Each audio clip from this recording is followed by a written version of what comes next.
John, the outpouring of fans, media, people associated with the medical world watching you fight your cancer battle is pretty amazing. I think it tells you probably how well liked you are. I mean, and you've got this, I told you, I think when we were texting each other, your fighting spirit and your attitude is probably going to help as much as anything. Yeah, well, I mean, it's the people around me, my family, my friends, and then obviously all the support that I've gotten. I never thought of myself as being liked. What competitor is really liked when you go and racing? You know, everybody's trying to beat one another.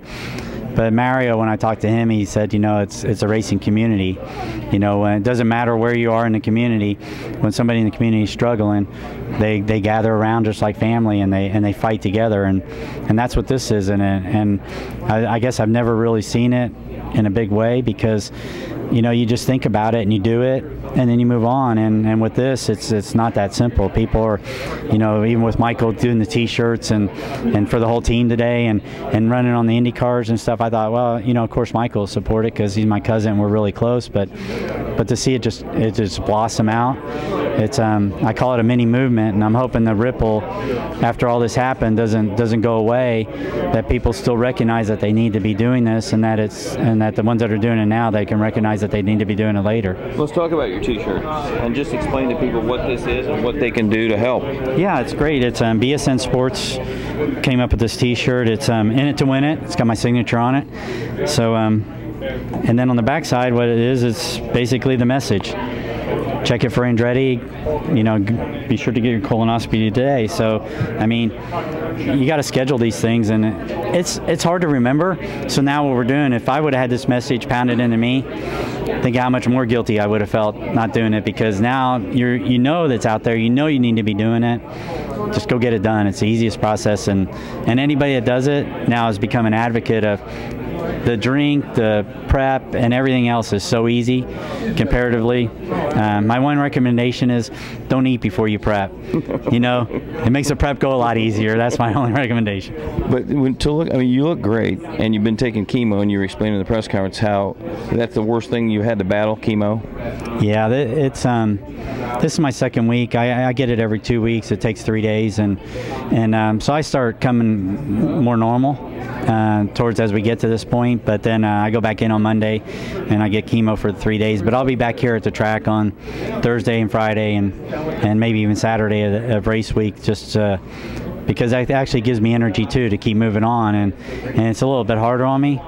But I'm going to have a surgery in June, and I'm looking forward to the surgery because I get rid of the chemo for a while. And they always say all of my friends that had chemo said radiation was nothing compared to chemo. Chemo was always the worst. But you've been beating yourself up pretty hard. I mean, you're only 54. I mean, the message is when you're 50, you go get it done.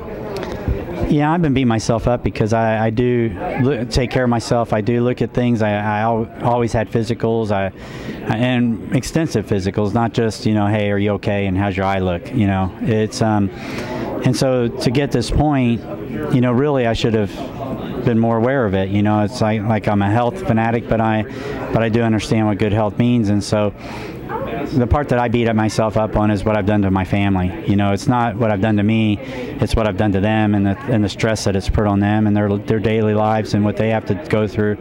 Because even Nancy's sitting me with every chemo session because, you know, I don't drive home, I don't, you know, and so she's become my chauffeur, and I think she enjoys that because I don't think she likes riding with me. I'm sure she doesn't like riding with, and you're probably not a very good passenger. But the other thing, I'm getting better at it. The other thing that's interesting is all the money you've raised for Riley Hospital through the years with your race for Riley and stuff. It's this thing that's almost come full circle. You help these kids all these time, and now all these people are trying to reach out and help you.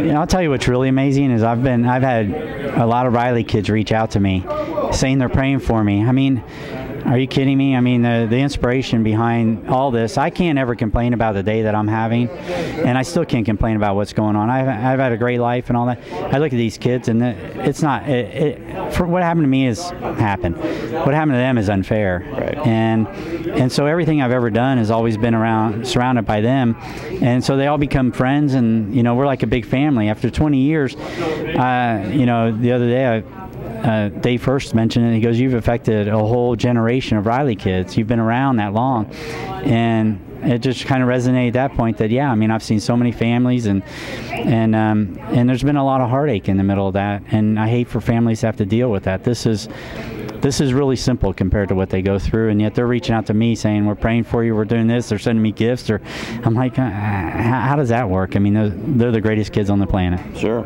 All right, brother. Well, everybody's pulling for you. We told you that, and just keep fighting, because you're an Andretti, brother. We don't know anything else. That's right.